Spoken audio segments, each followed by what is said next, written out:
All right, well, I think we'll go ahead and get started here. Welcome, everybody.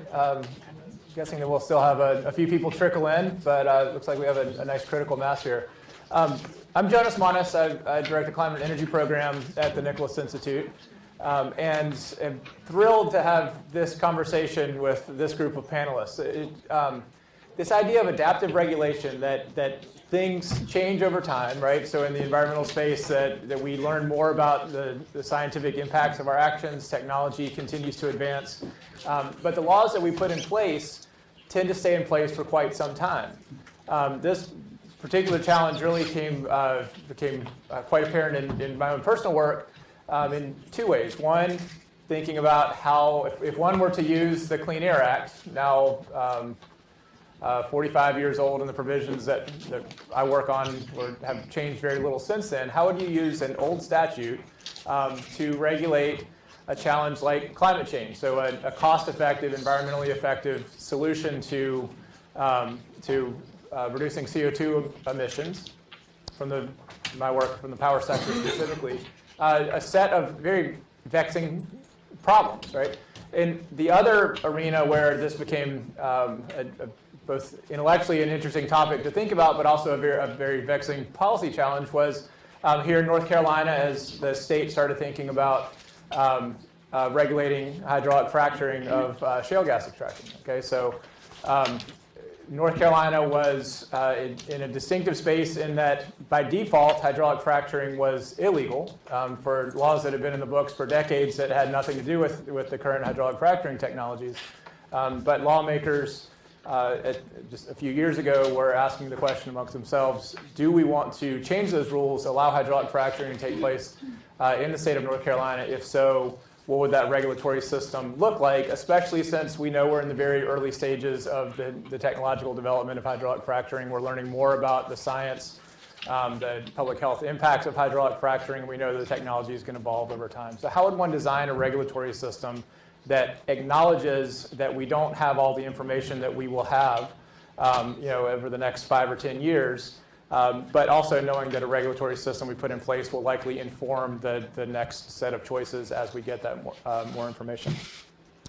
So we have a very interdisciplinary and I think fascinating group of speakers here, and as I go through the bios, you'll note that all of our speakers don't have core environmental policy expertise. Jonathan Weiner very much so, but Jennifer and Wendell think about this from different angles. And I think what's interesting about it is that environmental law, this is a very important issue for environmental policy. It's also a very important issue for many other spheres, and there's a lot that we can learn from one another as we think about these challenges of incorporating new information or addressing changes in technology and incorporate that into a governance structure. So let me introduce the speakers, and then we're going to ask each of them to offer some opening comments, and then we'll open it up to discussion amongst the group for the remainder of the session. So first, we're going to start off with Jonathan Weiner, professor at the Law School, the William R. and Thomas L. Perkins Professor of Law. He's also a professor in the Sanford School of Policy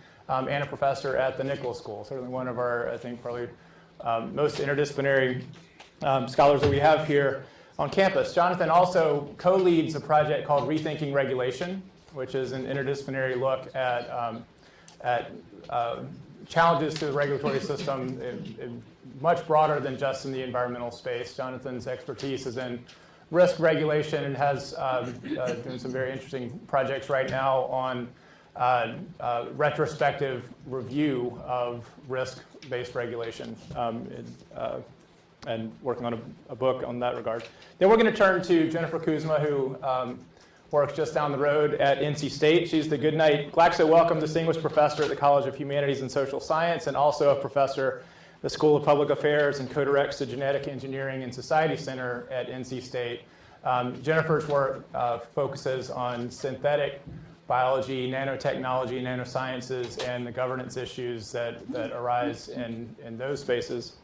And then we're going to turn to Winder Wallach, who's a lecturer at Yale University's Interdisciplinary Center for Bioethics, a scholar at the Lincoln Center for Applied Ethics, and a visiting scholar at the Hastings Center Wendell is one of the leading scholars thinking about this question of governance of emerging technologies, has a very interesting book that was just published earlier this year called A Dangerous Master, How to Keep Technology from Slipping Beyond Our Control. I own the book. I've read it. It's very fascinating. I recommend it to all of you.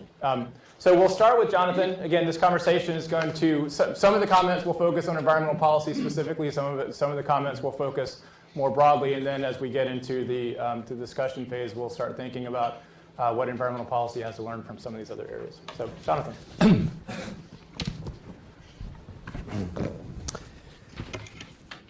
Thank you, Jonas, and thanks to everyone for coming. It's really a delight to see everyone here for this 10th anniversary, looking back at the Nicholas Institute and also looking forward, which is also the theme of this session, looking back and looking forward.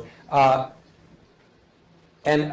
just want to say it's a particular pleasure for those of us who were involved in the creation of the Nicholas Institute before Tim Profeta and Bill Riley came to be the director and chair of the board. I see at least here Catherine Satterson and Doug Wheeler and some others of us, saw Randy Kramer earlier, who helped create the Duke Center for Environmental Solutions, which ran for 5 years from 1999 to 2005 before we, with Pete Nicholas's enormous help, created the Nicholas Institute. So it's terrific to see all of that coming to broad and widespread fruition on so many different topics.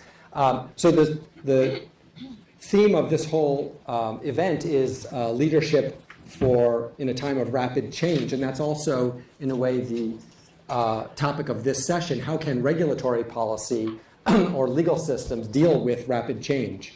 I want to just sketch out in my first few minutes here how different modes of regulatory systems can try to deal with change. And this is an emerging research project area for us at Duke University in collaboration with the Nicholas Institute and the Rethinking Regulation program that Jonas just mentioned, that Laurie Benier and I are now leading and that Ed Ballison launched. We are developing an emerging research project on how to deal with emerging risks. We call it adaptive regulation, or laws that learn. And we are very much interested in your input, your suggestions, your examples of successes and failures in this kind of challenge.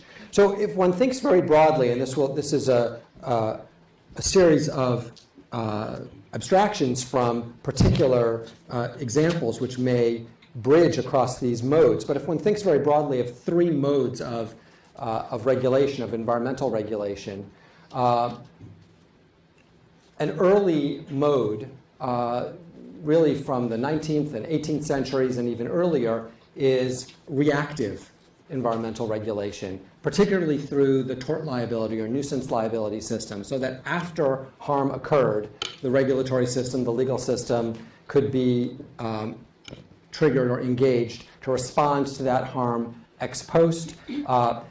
That was and remains in many ways the classic system of legal system response to environmental damage.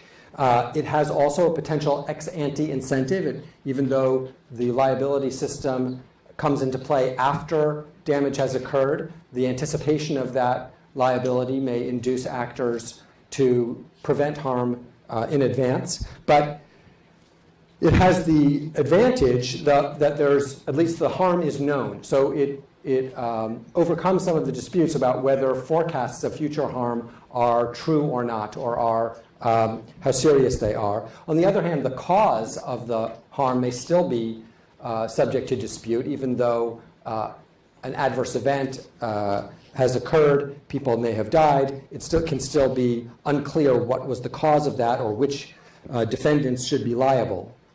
And of course, by allowing by coming into play only after the harm has occurred, there's the disadvantage that the harm has already occurred. But this tort liability system has an adaptive feature in that, at least as a backstop, it can respond to all kinds of of harm. The earliest nuisance lawsuit usually cited was William Aldridge's case from 1611. That was a case about smelly hog farms.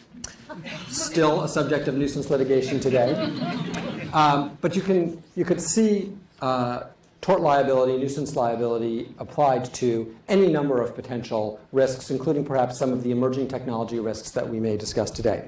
A second mode, so that's the first mode, reactive. A second mode I'll call preventive or perhaps proactive, but preventive in the sense that it tries to prevent the harm from occurring in the first place. And here one can think of the wave of environmental legislation that in the 1960s and 1970s, led by Bill Riley and others, who created a whole apparatus of air pollution, water pollution, waste, toxic substances, habitat and endangered species protections, a whole series of legislation and agency rulemakings that were aimed at preventing harm before it occurs. And a very strong version of that, not the only version, but a strong version of preventive regulation is precautionary, in the sense of highly anticipatory regulatory measures in the face of very high uncertainty. Of course, many of those preventive laws were also, in a sense, reactive, in that they responded to crisis events. So one can think of the Clean Water Act coming after the Cuyahoga River catching fire, or Lake Erie being declared dead, or the Clean Air Act being really made much more muscular in the 1970 version, when there had been previous versions of the Clean Air Act, but a series of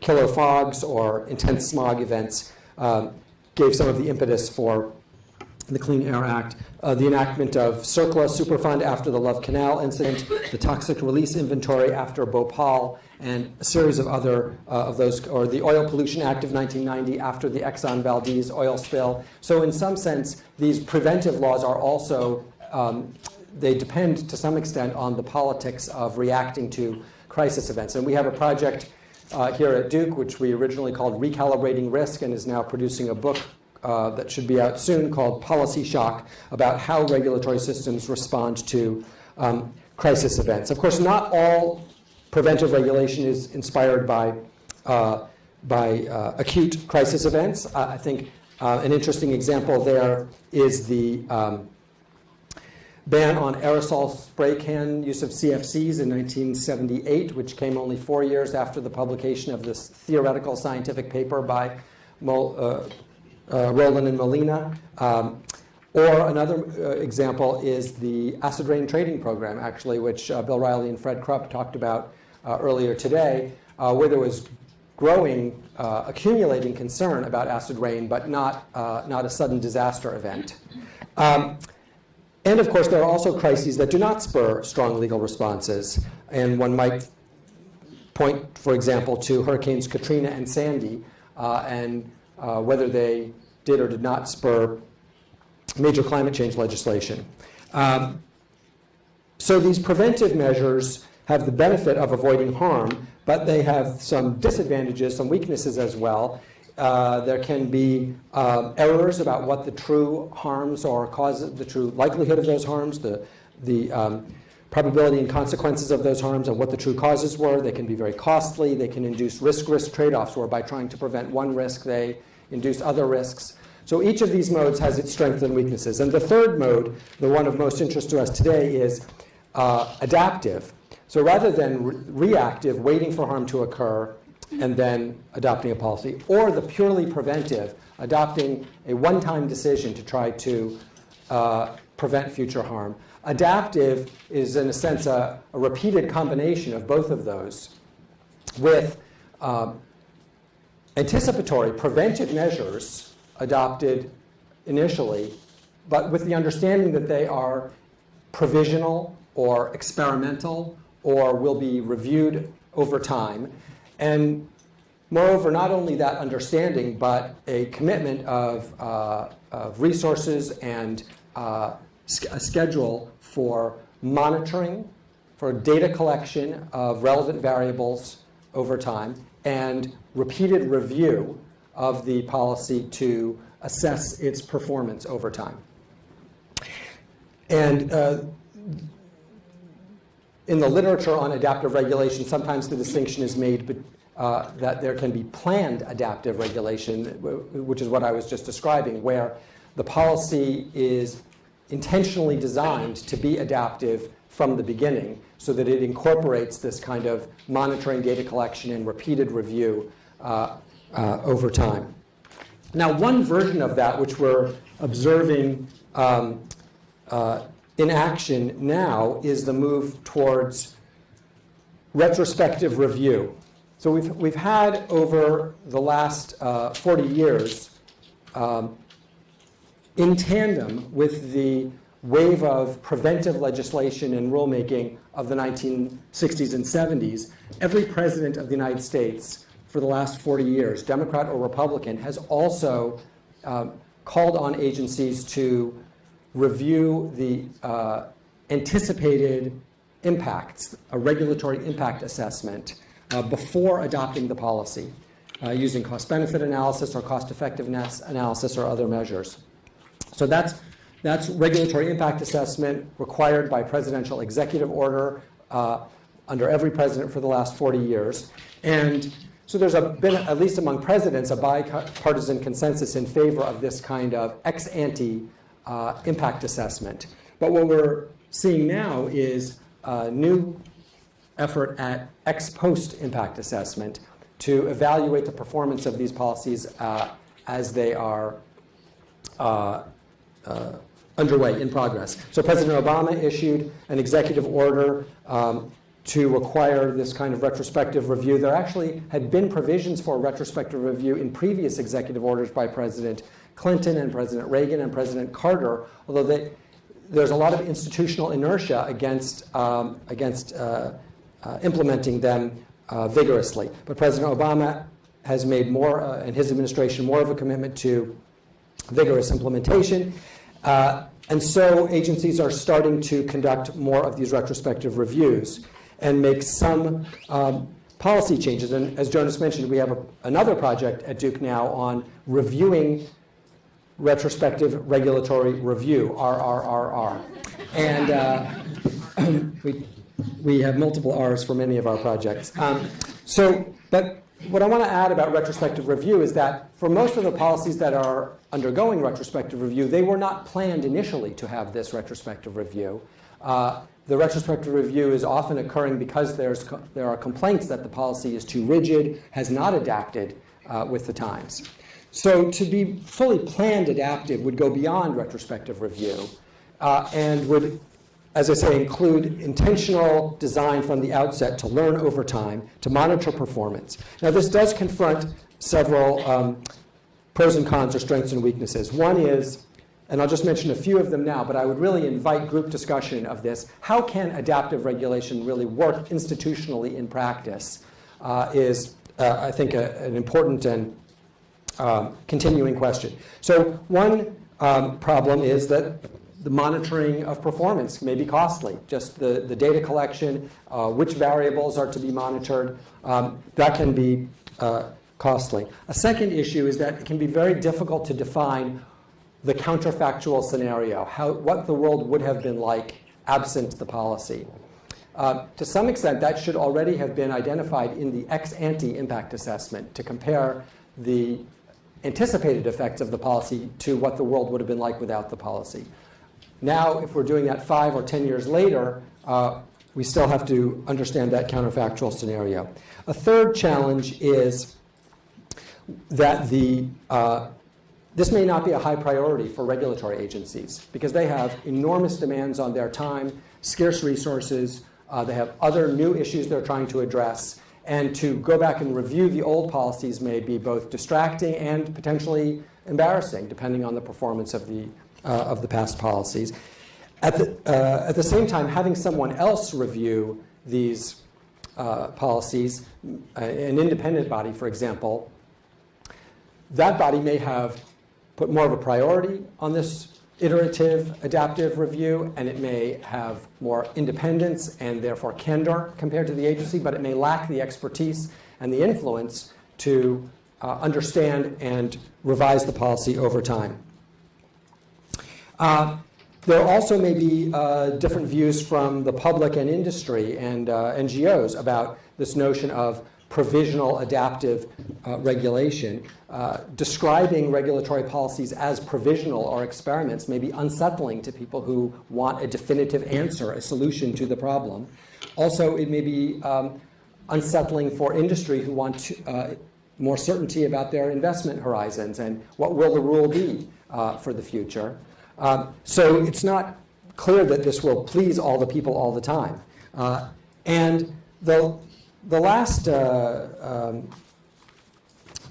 strength or weakness that I want to mention is that the retrospective review or adaptive regulation tends to be targeted at revision of particular policies, that a policy may have grown costly over time, or it may seem out of sync with technological change or social or change or public values.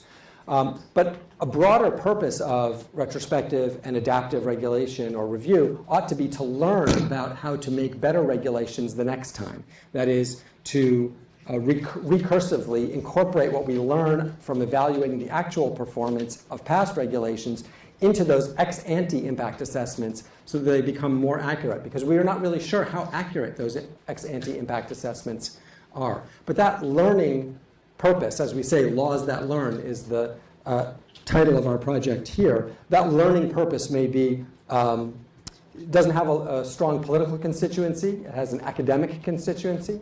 But it could be the most important payoff of making the regulatory system more adaptive over time. Thank you.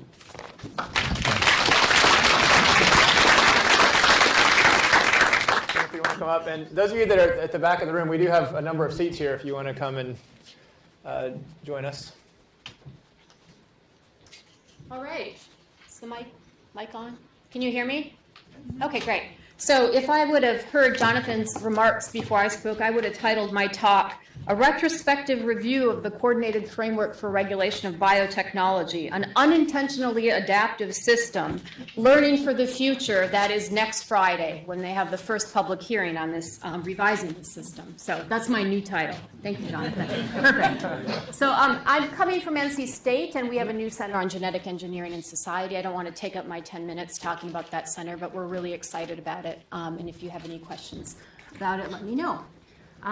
So what I tend to focus on more than regulation, although that is a part of my work, is governance, which I frame more broadly as responsible and watchful care throughout systems, all types of systems, not only formal government systems, but also informal, the way we fund research, the way we conduct it, patents, how that plays into intellectual property, consumer choices about technology, and decision-making in their realm. And so that's sort of, I have a lot of projects, but it's more broadly on governance than perhaps regulation, although I did spend a lot of time studying the coordinated framework, which I'll talk about in a little bit. We are just kind of finishing, if you will, the first generation of genetically engineered organisms.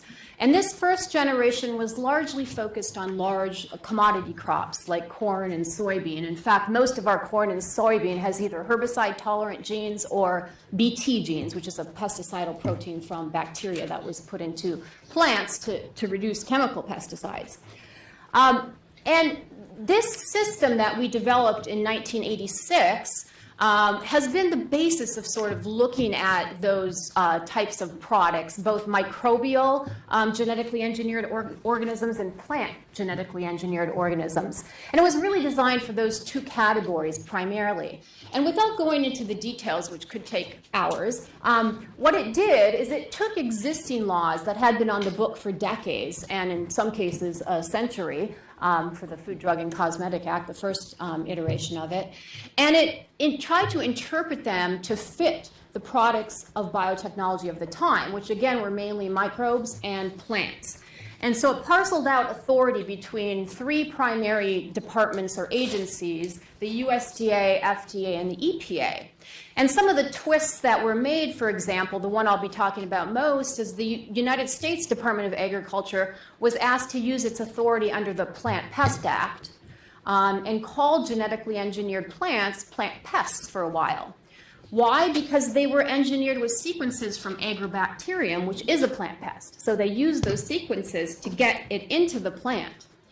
Well, now today we have more sophisticated engineering and editing mechanisms that no longer need to use those sequences to insert the gene of interest, whether it's a pig gene or a human gene or a bacterial gene or plant gene, which is the most common, into the plant. And so I'll talk a little bit about how that has changed. Another kind of twist of an existing law was the EPA was asked to use the Toxic Substances Control Act to fit the emerging products of genetically engineered microbes, and so essentially capturing them under toxic substances.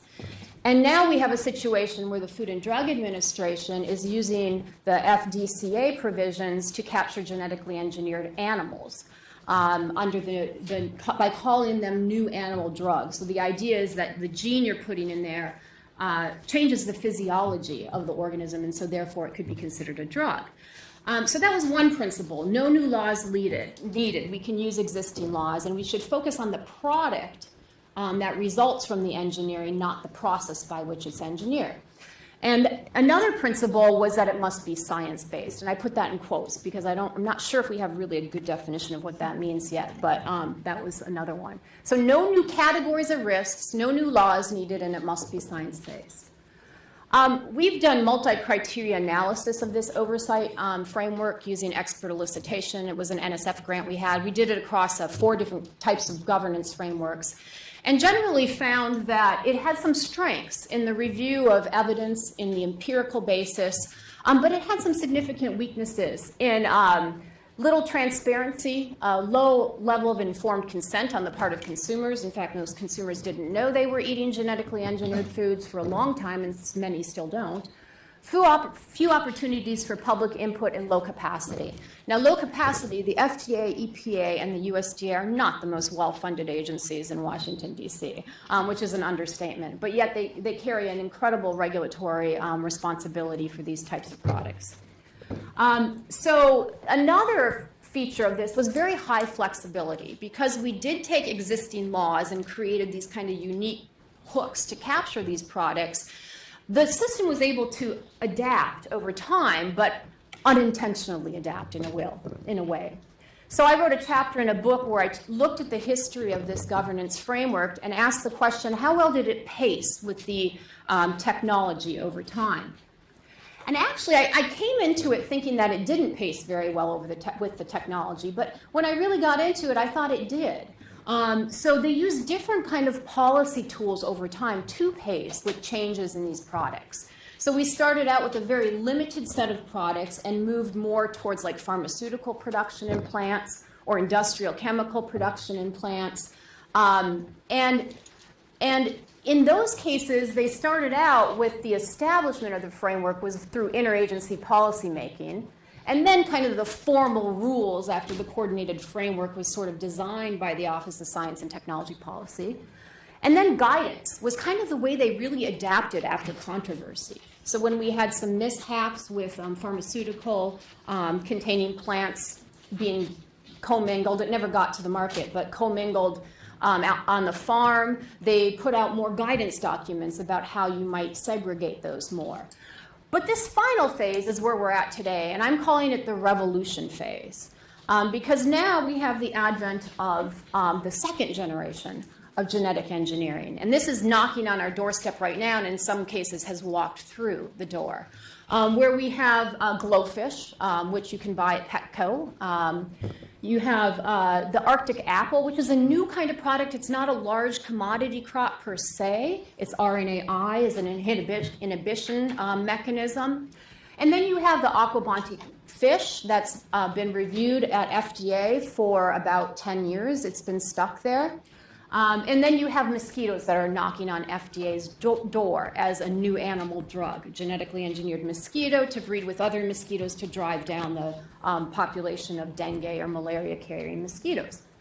So we're in this phase right now, and the system has been stretched, okay? But what's really throwing it over the edge right now is gene editing and gene drive systems in synthetic biology. And so I don't know about you, but I've tracked this issue, and there's just been an explosion of press and media about gene drives. How many of you have seen any of these articles? Just out of curiosity. This is a well-informed group. Yeah, so many of you have seen these articles. And so that, in a sense, is really kind of stretching this system because some of the definitions may not actually fit these new methods. And many of them, most of them, do not use these plant pest sequences, which would be reviewed by USDA if they did. So what we're talking about here then is a shift from kind of putting one or two genes into an organism to putting multiple genes, synthetic genomes, refractor genomes, alternative genomes, and in some cases even making machinery out of biological parts, which is coming down the pipeline, and there's been some articles about that. So I'll be talking next about the gene drives, but first to go back, this is a list of crops that have not gone through any formal pre-market regulatory review because of this plant pest hook. So these, including one of the most interesting ones is turf grasses that are herbicide tolerant, that because they didn't have these plant pest sequences, USDA claimed were not in their authority. Now this is what I'm calling kind of a revolution, a backing off of authority.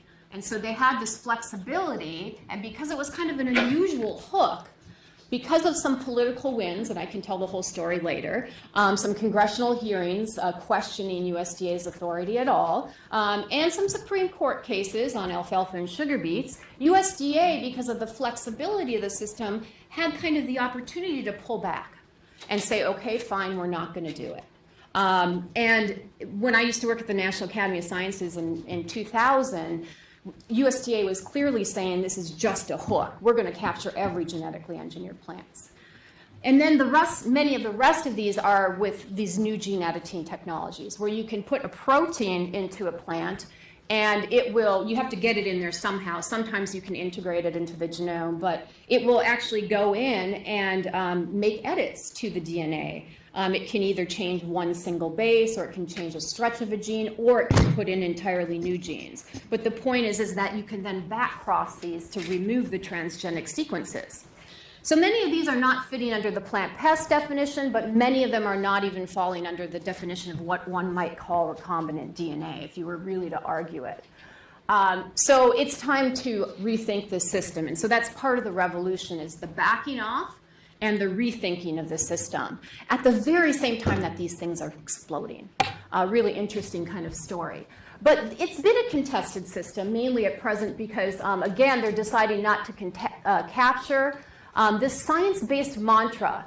But I think most of us know that science cannot be the only factor, natural science cannot be the only factor in decision-making.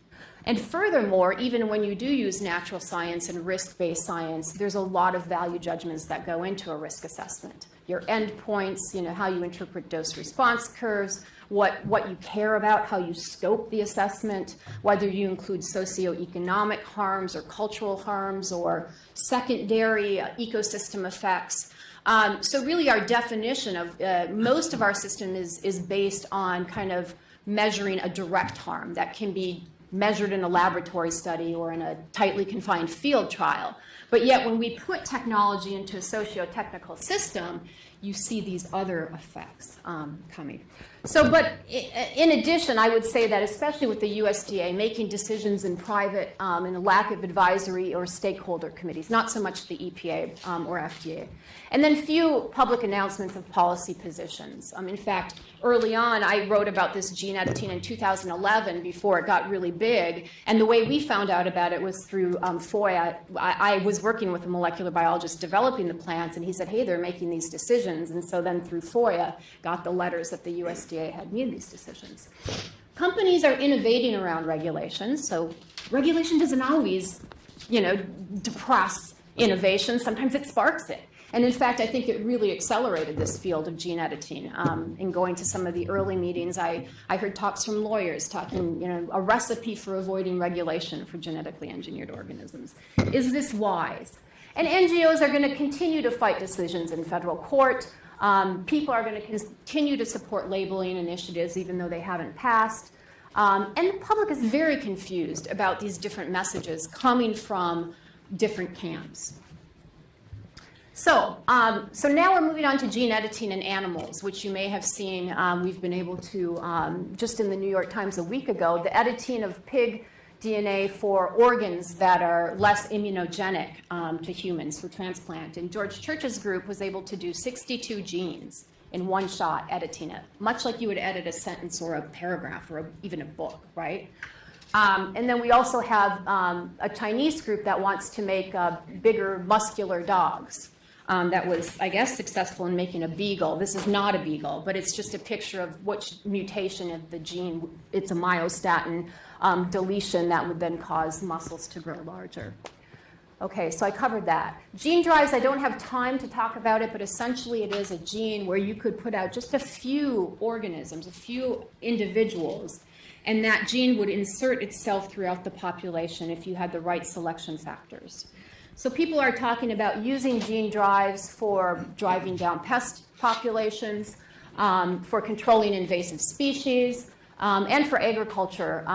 And we, in our students, we have an interdisciplinary PhD program, and our students are working on rats on islands and developing mice to release rats on islands so that, because rats are not native to most islands, and they kill a lot of native birds. So that's one example.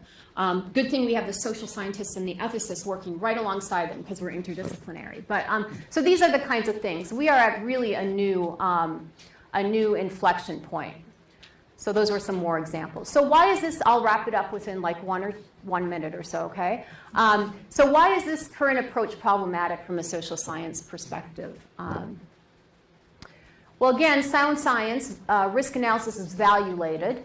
It can be science-informed, but it cannot be purely science-based. Safety is not a scientific concept. It's a social construction, and let's argue that later. There's always uncertainty, and studies showing risk or harm are often discredited. By the same token, studies that show little risk or no harm are not trusted because they're often done by industry, which rightfully should be paying for those studies, and people working closely with industry. We've got a real problem here. But furthermore, public uses complex factors to form their attitudes, including trust, cultural worldviews, demographics, heuristics and biases, risk and benefit comparisons, and other psychometric factors like controllability and familiarity. So, and are these irrational? No, it's a different kind of rationality. It may not be your direct harm natural science rationality, but so here's what public perception studies tell us that the public cares about: transparency, mandatory systems, opportunities for input, knowledge, and choice, and how, at least for non-medical products, the domains I've been working in genetic engineering, little transparency, voluntary labeling, few opportunities for input. Paradigms for better governance are not the problem. Fundamental biases and a lack of political will. So let's talk about that later too. Because me and others, like Wendell, who will be talking about one of his paradigms, are out there in the social science literature.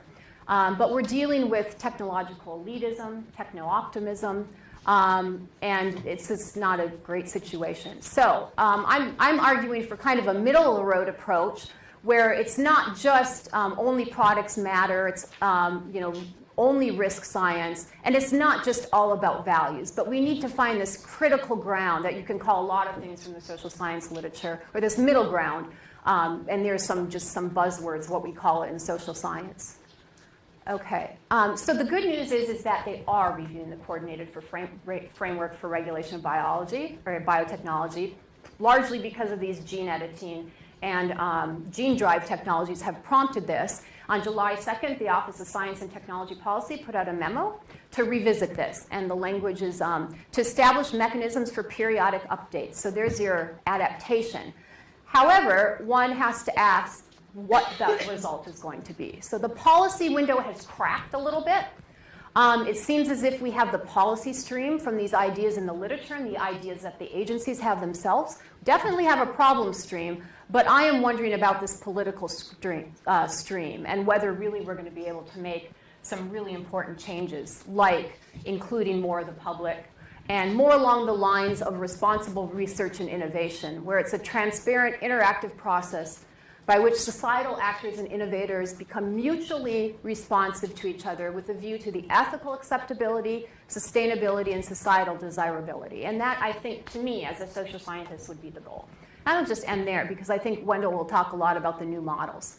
So thank you very much.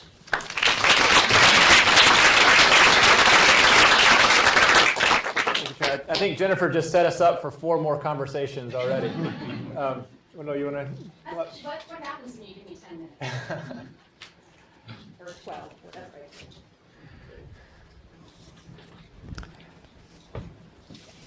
Well, thank you very much. I was honored to be invited to this birthday party. So I approach this whole question of adaptive oversight and governance, I approach it not from the environmental side per se, but I approach it really from the societal and environmental impacts of emerging technologies. When we're talking about emerging technologies, we are really talking about a vast array of different sciences, and even those like myself and Jennifer who try and stay up on it are probably so far behind most of what's coming down the pike that we're only able to talk about some of the most glaring issues that are arising. We hear a great deal from the techno-optimists, from the techno-pessimists. I would say that most of us are probably neither of that. We are probably all in the camp of seeing technology as a source of both promise and productivity, and yet there is considerable disquiet about the trajectory in certain areas of research, and perhaps about the overall trajectory of technology in general. I'm particularly concerned about, and I use sometimes the driverless cars as the example for this metaphor, is technology moving into the driver's seat as the primary determinant of human destiny? So my concern is not just these individual things that can go wrong, and there are many different things that can go wrong, from toxic nanoparticles to designer pathogens, but also these broader impacts that are taking place, and many of them do not lend themselves to oversight in a very effective way, because oversight has largely looked at economic and environmental issues, but does not know how to deal with some of these broader impact issues, such as enhancements, for example. That's one most of you will know about. But most recently, we've been hearing, at least in the last few months, there's been 3 issues that have come to the fore. One has been CRISPR, this new technology that speeds up radically the ability to alter genetic material, and then again how that leads into gene drives and other things that could radically affect our environments, perhaps destabilize certain environments, and yet there's going to be compelling reasons to use them. Compelling reasons to alter a mosquito so it doesn't carry malaria, or to alter a locust so it doesn't swarm. And yet when you start talking about altering those species, you are talking about altering the ecology of vast areas. I believe there's more than 40 countries in which locusts swarm, just to give you an example of what might be the effect of that. The other area that's been coming up recently has been all these concerns being raised about whether artificial intelligence might actually turn into the Terminator or the Matrix, and whether we are slowly moving beyond that being science fiction. What's been fascinating about that is the number of scientists in artificial intelligence research who have been raising that concern. But none of them are raising that concern because they want us to enact legislation at this time or slow down the development of artificial intelligence. They know that this is still very speculative. So it has not crossed that threshold that it needs oversight, but they are very concerned that money start going into researching ways to ensure that artificial intelligence is controllable and its benefits are guaranteed. And the third area that's been getting a lot of attention recently is technological unemployment.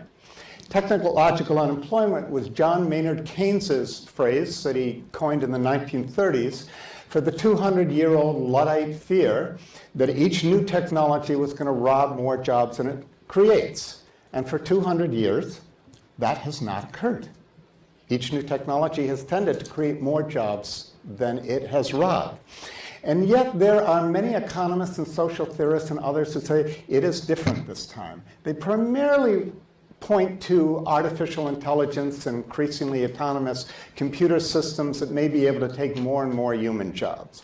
But that's only one of a vast array of factors, some that have more to do with economics and the nature of our economy in a high-tech environment than have to do with technology per se. But they're pointing to a vast array of different factors that may indicate that it is really different this time. So that's not something that's going to be regulated in any simple way. And if there's a solution to it, it probably has more to do with capital distribution or how people get their income, whether through guaranteed wages or whatever, if there are not jobs for them. And again, that is something that we are just perhaps crossing into having to consider whether that is a serious concern or not. There are also broad areas in the emerging technologies that don't have to do with specific trajectories, but they have to do with overall what's taking place. So I've already alluded to the fact that we are in this accelerating environment of scientific discovery and the adoption of new technologies, and it is happening in a context where there is limited oversight.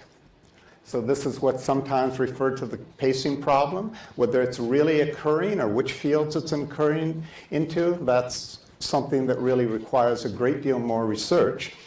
But if it is occurring and we aren't attending to issues, then we open up the door for the conversions of different crises that could potentially destabilize our society. So that becomes the more dramatic fringe of what could happen.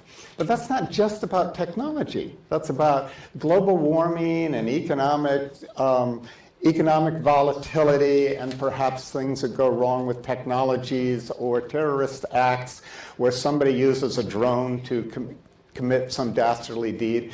In some senses, we are just waiting for some of those events to occur, and one's not being prophetic and predicting that they will occur.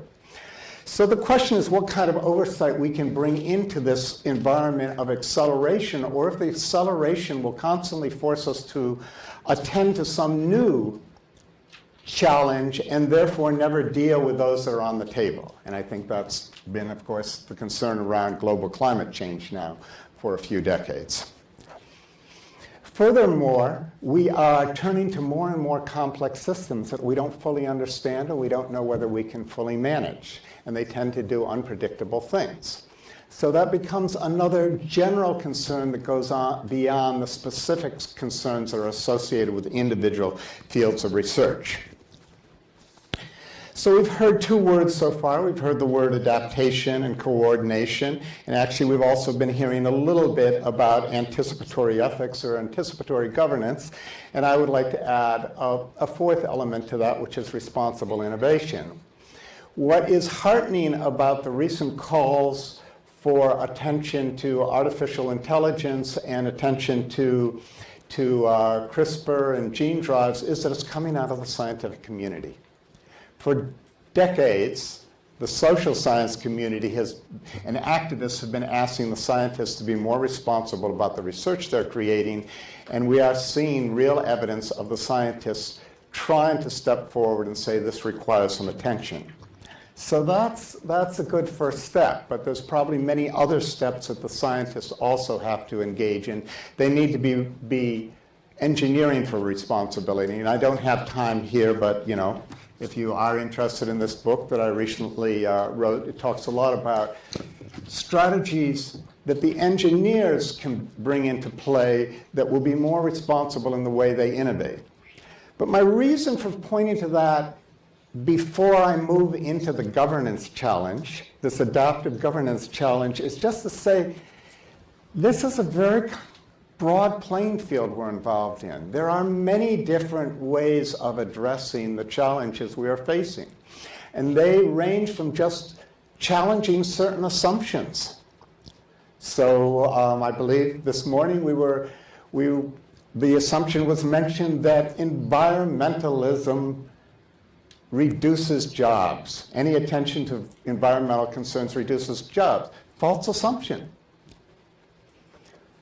Technological unemployment would suggest the assumption that technological investment creates jobs is false.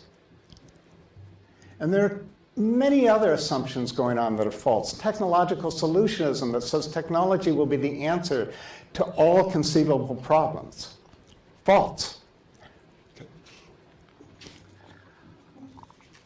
We've been hearing for decades that technology will lower healthcare costs. False. So the first place to start is to challenge the assumptions.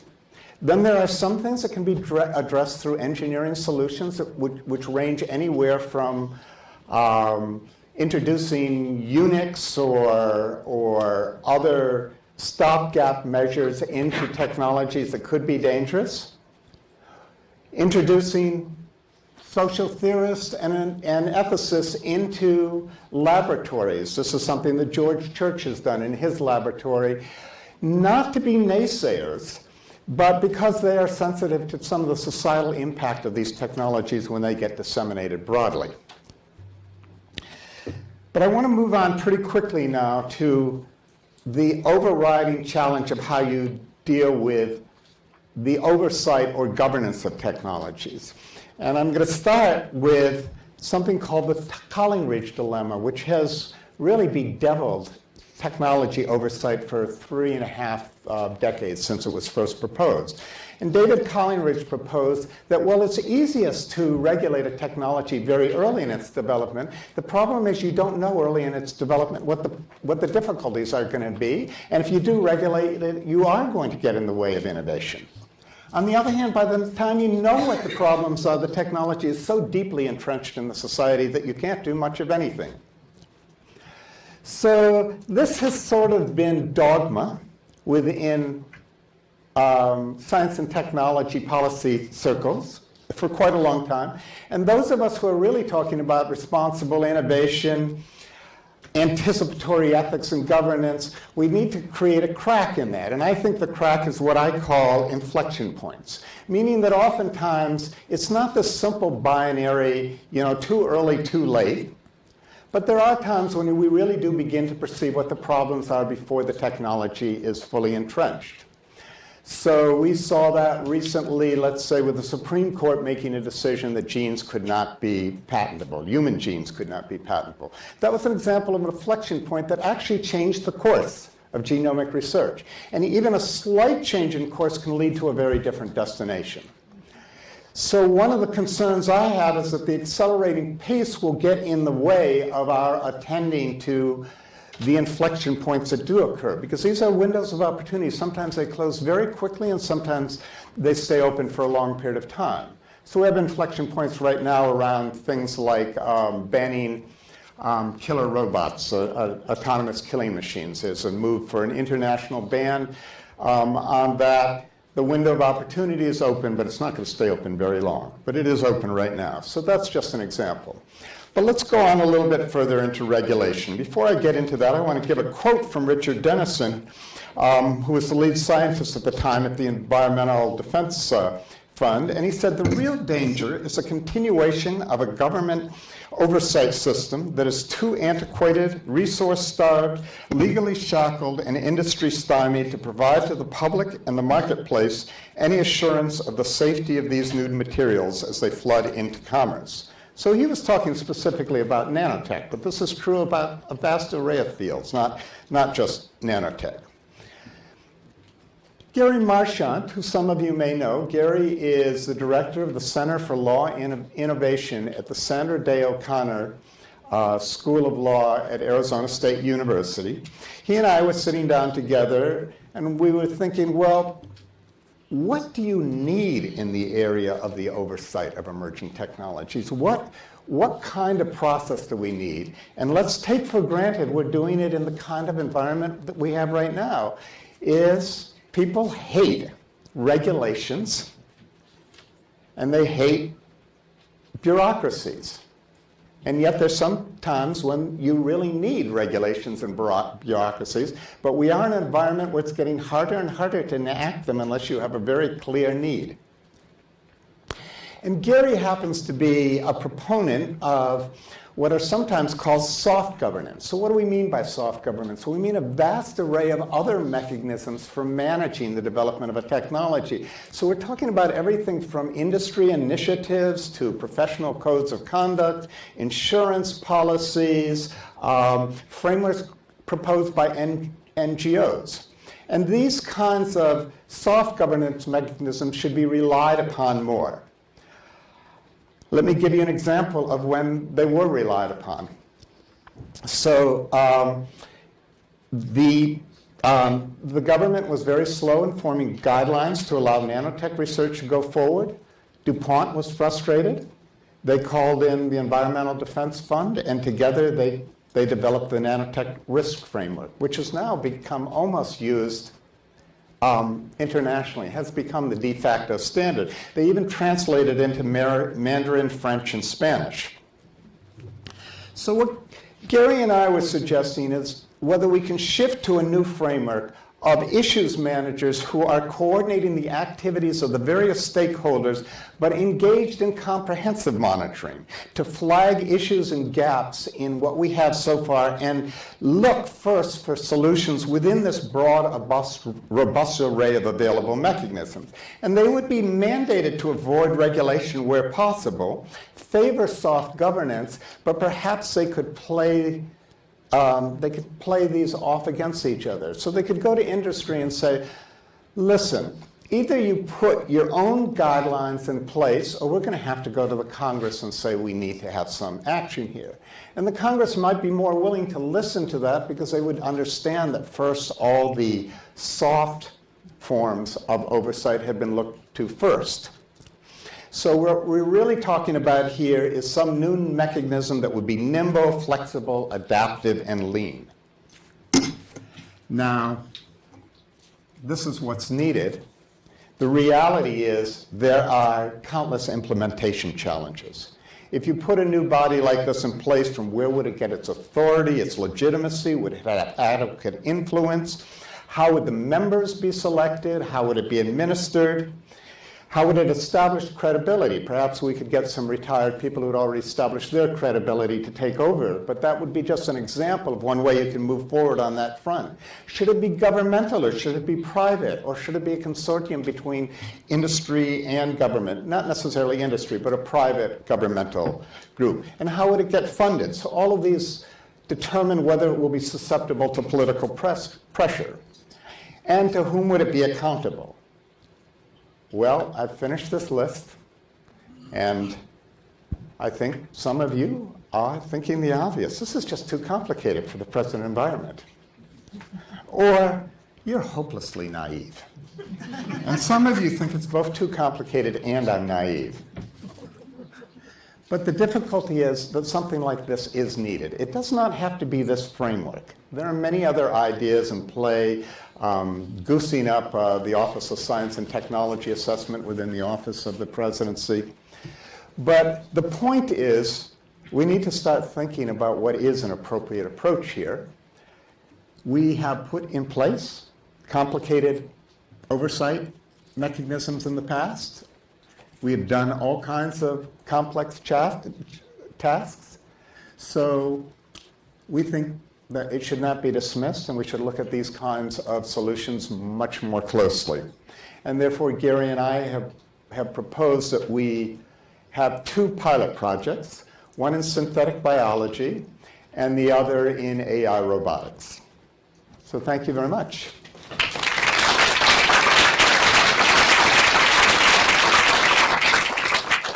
So we got started, it's a little bit late. I want to turn immediately to you all. If you have questions, please raise your hand now. I've certainly got plenty that I can get the conversation started on. Does anybody have a question they want to throw in? Well, then let me get us started then. I want to pick up right where Wendell left off and maybe make this a bit more concrete. So I remember talking to a Senate staffer during the financial crisis, and he made an interesting comment, which was I found insightful, but also incredibly obvious, that Congress regulates based on the problem that just happened, not the problem that is going to happen next, right? So Jennifer, you talked about, so we're entering the third generation of genetic engineering. If Congress were to start on a law right now, and that law was going to remain in place for the fourth and fifth generations of genetic engineering, what are some of the mechanisms that congressional staffers would want to consider? And so I want to maybe start with you and then broaden it to the next generation of environmental law. So if Congress got to the point where they wanted to reconsider the Clean Air Act, what mechanisms could lawmakers consider there? And are there overlaps between the synthetic biology, genetic engineering question and the next generation of the more traditional environmental statutes? There's absolutely overlap. I'll answer the last first. There's absolutely overlap between synthetic biology and genetic engineering. In fact, there's not really a distinct boundary by which one stops and one starts. And so many people have written about how synthetic biology would likely be regulated under the coordinated framework. And actually, I didn't really get to this punchline, but I don't think the coordinated framework is a bad model. I think, I'm not one who says we absolutely need a new law. Now, most countries do have a new biosafety law for genetically engineered organisms or genetic engineered products. US decided not to. I think there's some ways we can implement the coordinated framework better, and I call it proper pacing. So it's paced, but I think there's a way we could make it properly paced better by using kind of existing statutes to cover them on a product intent basis. But to have a stakeholder group that informs and anticipates products coming down the pipeline, as well as a public input process that would inform a more formal interagency group that would act almost like a coordinated governance coordinating framework. So we wrote about this in 2011 in a paper and called it dynamic governance, and could move between hard and soft. And I think that flexibility was good. But I also think that it needs to happen with more input and transparency and more coordination between the three departments. And actually, there's more departments than that would get involved with some products. So I don't think you necessarily have to wait for a new law. And the likelihood of that happening is almost zero, given political. Just there's too many other things we need to pay attention to. And I think this is pretty low on the priority list. So I think there's models out there that could work if implemented more adaptively and more transparently and more inclusively, and didn't make such a bright line between what is science and what is not science. So, Jonathan, you want to pick up on that? If a congressional staffer called you and asked a question, what would you? Well, the comment that you quoted, that Congress tends to address the problem that just happened, not the next problem, is, as you say, widespread, well, in some ways well recognized. It's also, it corresponds to research in the psychology of heuristic decision making. How do people make decisions in general? And a phenomenon called the availability heuristic, that people tend to overemphasize in their concerns and their priorities, overemphasize an unusual event that they've just experienced or that they've just observed, and underemphasize both what's routine and familiar. So consider the difference between airplane crashes and automobile accidents. So people become very concerned about a rare but experienced airplane crash, but they are somewhat numb about the much higher death toll from many, many but familiar automobile accidents. But they also neglect the as yet unexperienced risks that may be in the future, because they anchor more on the recent available event. And there's research in how that works in the brain. Even when people are trying to envision future scenarios, they tend to construct those future scenarios out of a collage of memories. So this is a pervasive problem not only in Congress and in politics, but in general human decision making. But then, for what to do about that, so addressing the problem the way you pose it, that there might be a third and then a fourth generation and a fifth generation of technology, the suggestion I'm interested in our grappling with is that we wouldn't try to make a one-time law now that would address the third and fourth and fifth generation, but that we would adopt a policy or a coordinated set of policies, as Jennifer is describing, that are planned to be provisional and adaptive, where we repeatedly return to them and evaluate their performance in light of the changes in society, in technology, in public values. So we build the regulatory system to be adaptive over time, not to try to anticipate all the future generations once and for all. A question here. Let me go here, and then Wendell, if you want to piggyback on some of this conversation, feel free to. Let me grab this question. Yep. I'm curious about your perspective on what you think needs to happen domestically in terms of policy development as the issue of GMOs and geoengineering are really an international, a global issue or discussion that needs to be had. I mean, we're not the only, certainly not the only country that's involved in this type of research and policy development. What's happening on the international stage? How do we play into that? Where are we now, and where do we need to move to? Geoengineering already is international. So the UN is actually meeting over issues of geoengineering. I mean, let's be clear here. Everybody may not know the term geoengineering, but that's just using technology to mitigate the effects of global climate change. And there are very benign forms of geoengineering, like planting trees or painting rooftops white or something like that. So the concern is more these things like seeding the stratosphere with sulfites and nanoparticles that would reflect away sunlight. You have people like David Keith at Harvard who have been promoting these ideas. But the fact is, the concerns around the fact that the solution potentially could be more dangerous than the problem it's trying to solve has already animated the world to act. And the concern that countries may start managing climate locally that would have effect on other countries, that's already become a serious concern. So that's already on the international stage. We don't know what's going to come out of it yet, but the moratorium is strong enough that people like David Keith, who really just wants to do some tiny little experiments to look at what some of the effects might be, are not acting now. So there is something strong in place as far as that concerns. GMO is a much more complicated issue because you're in that whole realm of value differences. But let me also say one or two things about the previous topic that we talked about. I think it's clear that oftentimes we only react after the fact, and then we are overreacting, and we are reacting to trying to stop yesterday's crisis from occurring yet, rather than putting in place well thought out prescriptions for tomorrow. But even those who are against regulation are quite willing to enact regulation if they think that it will further their goals.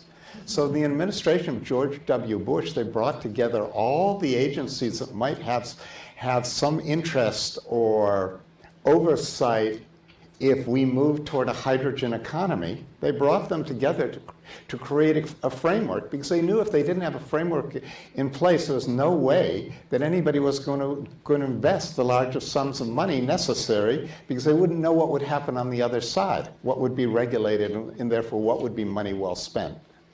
So, yes, sometimes we're reacting after the fact, but not always. I'll just add a comment about The GMO issue, there are discussions and have been going on for a long time at the Convention on Biological Diversity in the UN, has the biosafety protocol under it. Problem is the US is not a party to that. And so that's a really tough situation where you're having these international discussions. The way that the US has proceeded with gene editing is very different. Like Japan, for example, is generally following kind of the CBD and the international discussions. The EU convened its own kind of stakeholder/expert advisory committee, but the US is making these one-off decisions. So we're doing things in a different way, and we're not necessarily playing on the international scene when it comes to GMOs. We are through the WTO, of course, and TRIPS, which, you know, the CBD and WTO sometimes conflict in the precautionary versus promotional and things like that, where the burden of proof lies. But I also think that, you know, do you want complete international harmonization just from a theoretical perspective? I think some minimum standard is good, but I think countries should also be allowed to base their frameworks on their own values of their citizens because of the differences in culture and ways that the societies operate. So. I just wanted to comment on the question about international arena and geoengineering, because I think that's a really interesting example. And we wrote about this a little bit in the IPCC chapter, of which I was a co-author, that came out last year, on international cooperation for climate change generally. And one of the points that we made there was the strategic behavior problem of limiting greenhouse gas emissions and the strategic behavior problem of geoengineering may be quite different.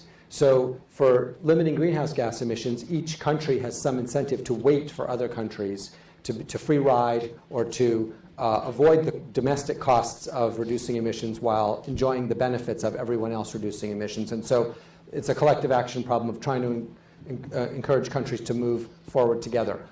On the other hand, for geoengineering, there's a potential problem that individual countries or even non-state actors may have an incentive to be the first mover and to move ahead hastily, especially with and that's especially of concern if the geoengineering technology has serious side effect risks.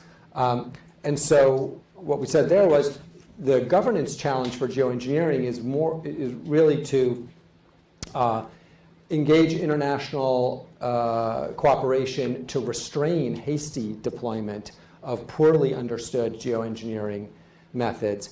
That also, though, may, in a tricky way, it may require some opportunity for research on those geoengineering methods, so that to avoid the situation that we come to a tipping point, we confront a climate crisis, and then there is emergency resort to a geoengineering method that we don't understand well and that may have globally catastrophic side effects. And so it would be better to have done some research in advance to understand that before hasty deployment. So that's an example, a difficult, I agree, example of how an adaptive approach to an international problem that's both a cooperation and a learning problem at the same time needs to be thought through further. Bill, I'm going to give you the last question here, and then we'll wrap it up. It's a question for Jennifer. I have been chairing the session that does the program on climate smart food security for the present Global Development Council. Interesting, the administration takes no position on GMOs, except they cooperate very closely with Monsanto and DuPont and all sorts of projects in Africa and other places. I guess my question is, in my family, maybe I'm living in San Francisco, so all I hear is negatives, including from my wife. She feels very strongly that GMOs are both operating in the gut to destroy essential bacteria and microbes, and that they also are depleting nutrients in soils.